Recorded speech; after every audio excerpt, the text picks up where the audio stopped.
J.D. Vance pulled into the parking lot of Owen's Diner, a small but well-loved spot in the heart of Springfield, Ohio. The kind of place that had stood the test of time, with a neon sign that flickered slightly and the comforting aroma of grilled burgers and fresh coffee escaping every time the door swung open. Earlier that day, a local had mentioned the place, raving about their homemade meatloaf and hand-cut fries. After a long day filled with meetings, handshakes, and policy discussions, J.D. just wanted a quiet meal before heading back. Nothing political, just a chance to sit, eat, and breathe. As he stepped inside, the small bell above the door jingled, announcing his arrival. The diner had a cozy, familiar feel.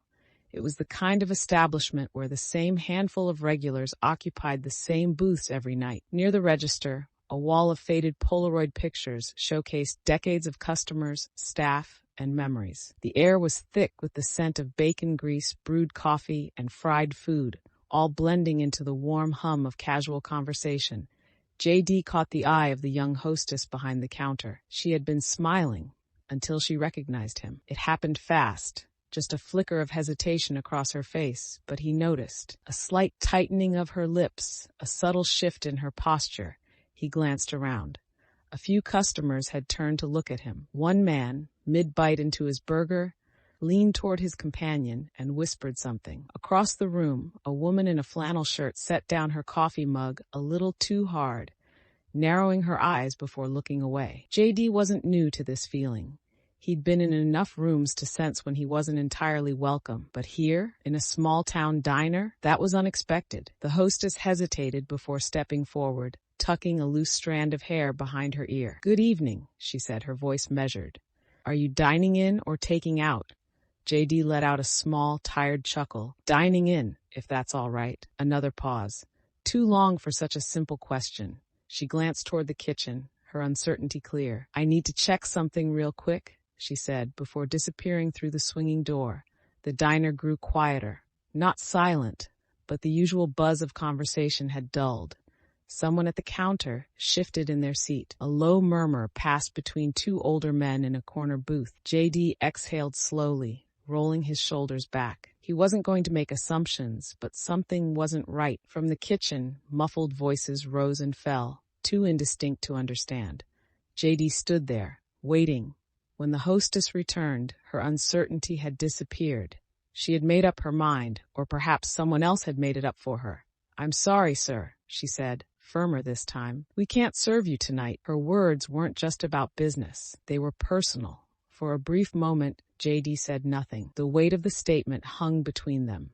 The diner was nearly still. The only sounds were the faint sizzle of the grill and the occasional scrape of a fork against a plate. J.D. studied the hostess's face.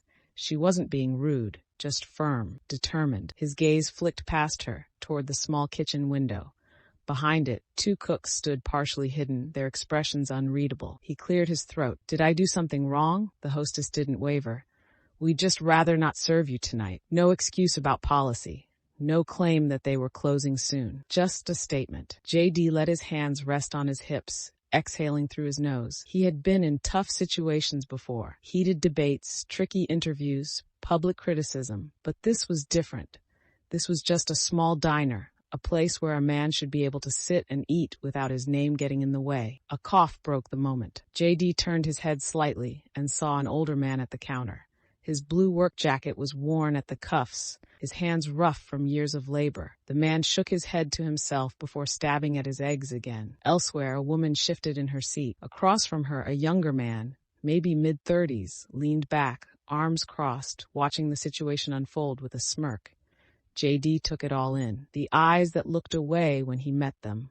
The ones that lingered too long, with something closer to satisfaction. He had options. He could leave, shake his head, and move on. He could demand an explanation, turn this into a spectacle. He could remind them who he was, what refusing a U.S. senator might mean for them in the morning news cycle. Instead, he did none of those things. "All right," he said calmly. "Can I speak with the manager?" A few people looked surprised. The hostess hesitated, glancing toward the kitchen for silent confirmation. Someone at the counter muttered something. A quiet chuckle came from the younger man in the booth, as if he couldn't believe J.D. was actually going through with this. The hostess disappeared into the back runner. More seconds passed. A sip of coffee, a plate being slid across the counter. Then the door swung open, and a man in his early 50s stepped out. He was broad-shouldered, thick arms crossed over a grease-stained apron. His name tag read Don. Don didn't ask what JD wanted. He just gave him a once-over before saying, "I hear you've got a question." His tone wasn't welcoming. It wasn't even polite. It was a challenge. JD met Don's stare, steady and unreadable. He wasn't here to argue, but he wasn't leaving without understanding why. "Yeah," JD said evenly. "I'd like to know why you won't serve me." Don exhaled sharply, rubbing the back of his neck. He glanced toward the customers still watching. Some tried to act like they weren't listening. Others didn't bother hiding it. "Look," Don said, shifting his weight, "this ain't personal." JD raised an eyebrow. "Seems pretty personal." Don clenched his jaw. He looked at the counter, at the booths, then sighed. "People around here got opinions about you," he admitted. "About the things you stand for. I got a business to run, and I don't want trouble." JD let that sink in. "So me sitting down for a meal is trouble?" Don hesitated. He glanced toward the kitchen again, then back at JD. "I just don't want things to get ugly," Don finally said. JD nodded. "Neither do I." The room was still. JD could have left. He could have made a call and turned this into a headline. Instead, he did something no one expected. He pulled out a chair, sat down, rested his hands on the table. "Then let's talk." The diner tensed. Confrontations usually ended with someone storming out. But this wasn't that. Don watched him for a long moment. Then, exhaling, he finally muttered, "Talk." JD nodded. "You don't want me here.